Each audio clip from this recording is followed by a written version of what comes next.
Hey, everybody. Welcome to episode 27 of Better Wife, Better Life. My name is Meredith Riddick, and I'm excited to chat with you guys today about the topic of resiliency.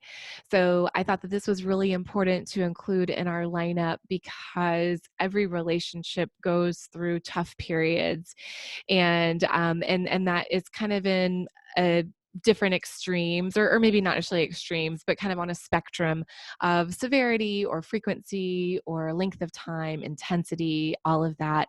But the reality is that all relationships will be tested in some way. So I wanted to kind of include this because, just because your current relationship or maybe a past relationship has gone through a really tough time, it doesn't mean there can't be a way to get stronger on the other side of that. Gosh, I don't even know how the saying goes, but something to the effect of sometimes the only way out of something is to go through it, not necessarily go around it. So I wanted to give a lot of encouragement for that. And it is really important to learn how to bounce back from going through tough times. Now, a little caveat here. I want to make sure that we're all on the same page, that I'm not talking about extreme things that would really make sense to not work out an issue. And that's different for everybody in terms of what that means for us. I'm definitely thinking of things around the idea of abuse or neglect, or like just really significant issues that one of the partners or both partners are not even willing to work on. But I am talking about those issues where it makes sense to work on things together as a couple to come out stronger on the other side, and where both parties are willing to look at, what kind of happened, that we went through a tough time or whatever, and what can we both do uh, to change things going forward. So a spirit of openness, a spirit of forgiveness, possibly a spirit of wanting to work things out. And usually when both partners have that attitude, you really can, and you come out even better on the other side. Now, if you're in a situation where maybe you're the only partner willing to make any changes or willing to look at that, and you are willing to do so, then I believe you can still have some influence over that relationship. It may be a lot harder, and I totally get that. And my heart goes out to you for sure. But I want to give you some encouragement. If it's the right situation, that you feel comfortable staying in the relationship, but the other partner's in a place where they're just not willing, then I just give you encouragement to give it your best shot. So, whenever I think about things like this, the resiliency in mine and Jake's relationship has come in a couple of different periods. Shared with you guys early on that we actually broke up for an entire year while we were dating. So we met in 2013, we dated for about a year, and then we had a breakup and in 2014, and then we got back together in 2015, and we've been together ever since. And there was definitely a time I really never ever thought that we'd get back together, didn't desire that. I think Jake would say he was in the same boat, and it wasn't something that we thought, well, let's just take a little break and then we'll reevaluate. It was a really clear breakup, and we did not communicate for a very long time. Um, that being said, there you might be a part of a couple that does really well with taking an intentional break and then coming back to reevaluate.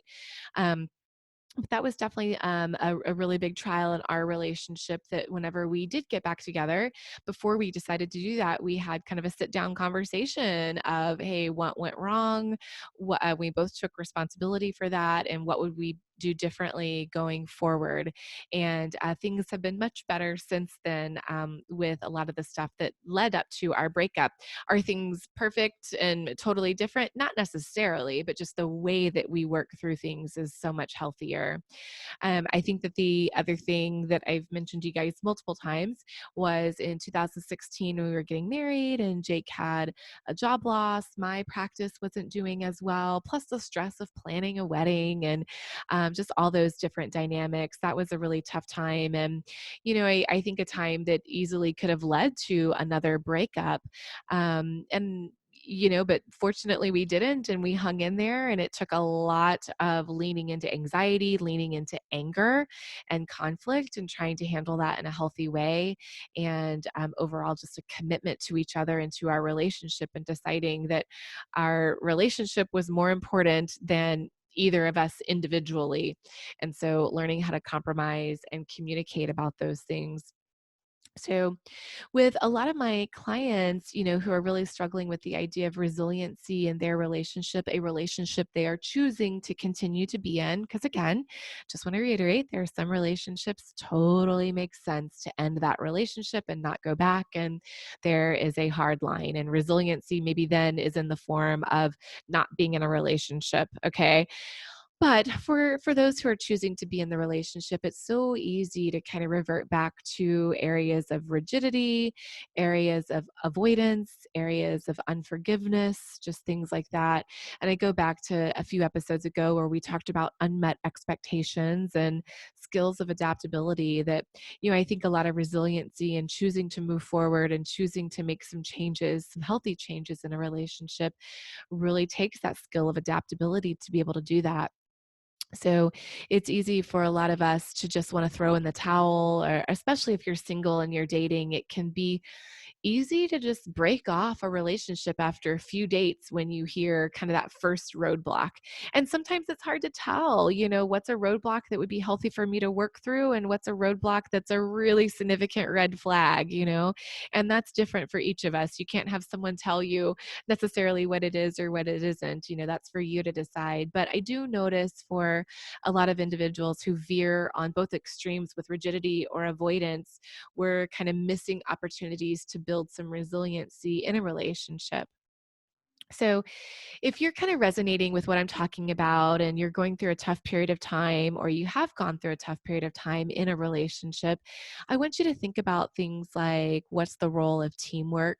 What's the role of prioritizing the relationship as a whole above each other's kind of individual desires or wants or needs? And put some context within that. Okay, that's not like an all or nothing kind of thing. What's the role of weekly conversations or a regular State of the Union conversation about your relationship? How are you doing with adaptability? How are you doing with forgiveness? Are you able to understand in areas of conflict or trial with your partner what's the underlying meaning of some of the dissonance and what's really going on underneath the surface for your partner? Can you put that together and understand maybe what are some of their fears? What are some of their concerns or anxiety? What's some of their underlying hurt or pain that's leading to some of the conflict in your relationship? How do you want to work through that? Um, Brene Brown, I know I referenced her a few times. She's got this really wonderful kind of handout. I think it's kind of more on, it's called Braving. It's an acronym, BRAVING, a lot about boundaries. It's really wonderful. I think you can find it on her website. But the G stands for generosity. And I really love that part of our relationships, even in having boundaries, is generosity. And that's what she talks about. Like, when can we extend the belief to our partners that they really are doing the best that they can? And can we give them the benefit of the doubt with that? So, of course, these concerns are kind of on a different spectrum for all of us. If you are kind of at a make or break point, or you just want to prevent being at that point in your relationship, you may want to try professional counseling. You might want to look for a therapist who has an LMFT credential. That stands for Licensed Marriage and Family Therapist. Or you can look for a psychologist or social worker or LPC who has extensive experience in working with couples.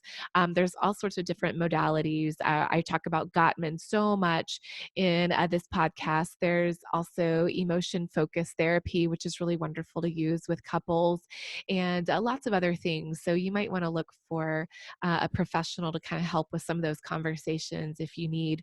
A lot of people will sometimes have an older kind of mentor couple in their life. And by older, I really just mean who has a lot of experience in the relationship and they have a very healthy relationship, and maybe just meeting separately or together with a couple like that who can kind of help you work through some of those really tough times and give you some ideas that would build the resiliency in your own relationship.